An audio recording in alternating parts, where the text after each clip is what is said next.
This year marks the 75th anniversary of the United Nations. It's also the 5th year of the organization's push for sustainable development. The anniversary coincides with the final year of China's drive to eradicate extreme poverty. Chinese State Councillor and Foreign Minister Wang Yi said the COVID-19 pandemic is making economic development more difficult. With COVID-19 still raging in the world, countries face the daunting task of beating the virus while stabilizing the economy and protecting livelihoods. I hope through candid discussions, we will inject fresh impetus into the solidarity and cooperation between developing countries to navigate this testing time. Saturday's conference on poverty eradication and South-South cooperation was co-hosted by China and the United Nations. Wang Yi called on countries to support UN efforts to make development more balanced and fair.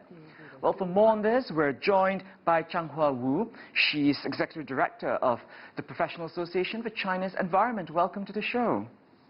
Thank you. Absolutely. So China has lifted some 800 million citizens out of poverty over the past 4 decades.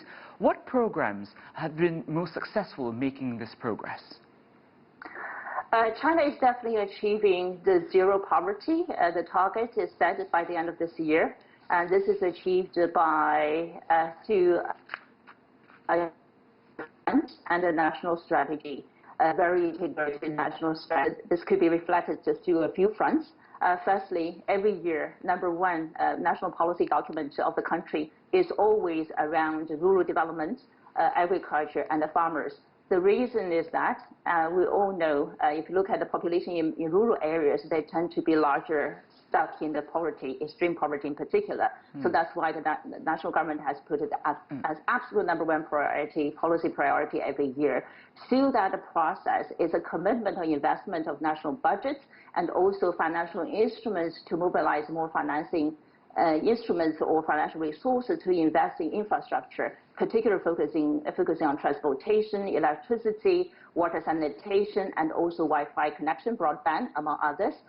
It's also a commitment to invest in education, particularly the education of girls and women, so that they will be lifted out of poverty as soon as possible.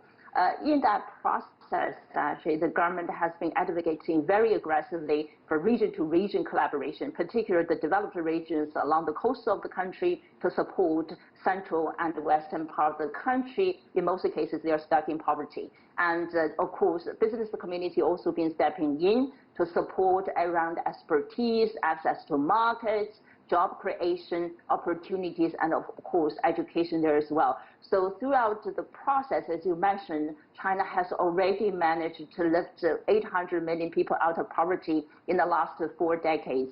So China has made the case that only a united front and integrated national strategy country will be able to succeed in really getting rid of poverty, achieving zero target.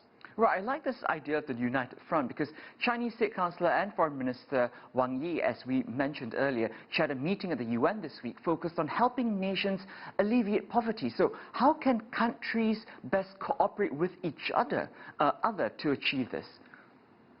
Well, I think the message from the UN General Assembly this year, particularly through the high-level conference chaired by China together with the UNDESA and the UNDP around the eradication of poverty and the South-South cooperation, from that process, the message is very clear. While countries need to take on their own responsibility to address poverty alleviation issues there, but very importantly, there are resources and vehicles through the multilateral platform like UN, right, and through the South-South cooperation that China has been championing, and also through some traditional instruments, for instance, the development agenda, particularly chaired by World Bank and other multinational development banks, as well as the North-South collaboration, and particularly through ODA programs of the industrialized countries to support the developing countries, of course, for development, and poverty alleviation is a big part of it. So vehicles exist, That's why China is actively advocating multinationalism, multilateral collaboration partnerships through the vehicles we already have. In the meantime, we are jointly creating other new vehicles and instruments so that more resources, expertise, experiences, technology, and solutions will be shared, so that through the international collaboration, we'll be able to contribute to more developing countries to help them to achieve zero poverty target by 2030. Very interesting insight, Changhua Wu. Thank you so much for your time. Thank you.